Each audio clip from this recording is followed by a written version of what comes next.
हवाले से मरियम नवाज साहबा का शुक्र अदा करता हूँ कि वो आज बहुत बड़ा यूथ का फंक्शन हमारे होटल में कर रही हैं और मैंने स्पेशल इंस्ट्रक्शन दिए अपनी सिक्योरिटी को और शेफ साहब को।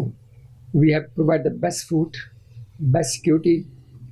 यूथ आई हुई है और उसके साथ हमारे काफ़ी मिनिस्टर्स भी आए हुए हैं, एक मैसेज कन्वे कर रहे हैं, लॉन्ग लिव पाकिस्तान। और मैं मैडम मरी नवाज साहबा को अपने एमडी चौधरी रहीम मुनीर साहब की तरफ से और अपने होटल की तरफ से मुबारकबाद पेश करता हूँ इस फंक्शन को कामयाब करने की। और हम सब मैडम के साथ हैं, हम सब दुआ करते हैं कि अल्लाह मियाँ मरी नवाज साहबा को सेहत दे, तंदुरुस्ती दे, क्योंकि वो यूथ को अपने साथ लेके जा रही हैं।